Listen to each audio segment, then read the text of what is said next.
हरि यह हरि नामामृत व्याकरण के नाम से प्रसिद्ध है और बंगाल की पाठशालाओं में पाठ्यक्रम में स्वीकृत है।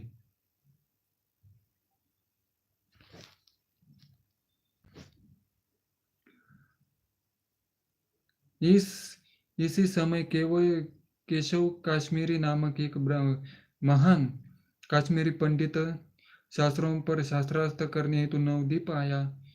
यह पंडित दिग्विजय था और वह भारत के सभी विद्या केंद्रों का भ्रमण कर चुका था। अंत में वह नवद्वीप के पंडितों से शास्त्रास्त्र करने आया था। नवद्वीप के पंडित ने काश्मीरी पंडित के साथ प्रतियोगिता में निमाई पंडित मतलब भगवान श्री चैतन्य को प्रस्तुत करने का निश्चय यह सोचकर यदि निमाई पंडित पराजित होगा तो उन्हें शास्त्रास्त्र करने का और अवसर मिलेगा, क्योंकि निमाई पंडित तो अभी एक बालक ही थे और यदि काश्मीरी पंडित पराजित हो गया तो उनकी गरिमा में वृद्धि होगी, क्योंकि तब लोग यही कहेंगे कि नवद्वीप के एक बालक ने ऐसे विजेता पंडित को पराजित कर दिया जो भारत के भर विख्यात था। संयोगवश ऐसा हुआ कि गंगा के तट पर टहलते हुए निमाई पंडित की भेंट केशव काश्मीरी से हो गई। महाप्रभु ने उससे गंगा की प्रशंसा में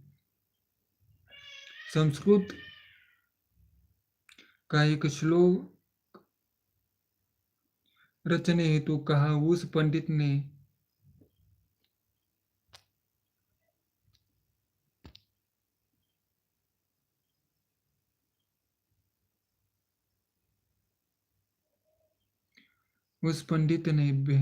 पंडित की भेंट केशव काश्मीरी से हो गई। महाप्रभु ने उससे गंगा की प्रशंसा में संस्कृत का एक श्लोक रचने हेतु कहा। उस पंडित ने अल्प समय में ही 100 श्लोक बना लिए और उनमें आंधी की गति से सुनाकर अपने विस्तीर्ण पांडित्य का प्रदर्शन किया। निमाई पंडित ने सारे श्लोक बिना किसी त्रुटि के तत्काल कंठस्थ कर लिए। उन्होंने 64वें श्लोक को उद्धृत करते हुए उसकी पिंगल मतलब छंद शास्त्र एवं साहित्य संबंधी त्रुटियों की ओर संकेत किया। उन्होंने विशेष रूप से पंडित द्वारा भवानी भूर्तु शब्द के प्रयोग पर आपत्ति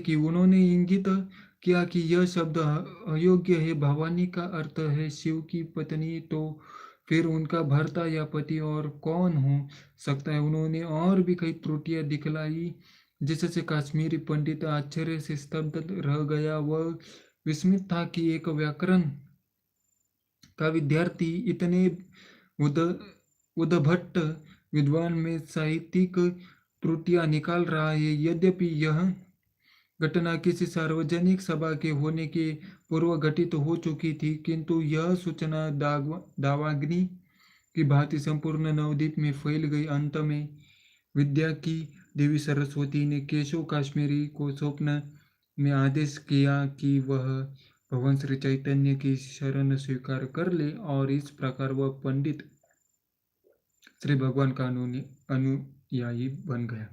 धन्यवाद। कल मिलेंगे हम फिर से।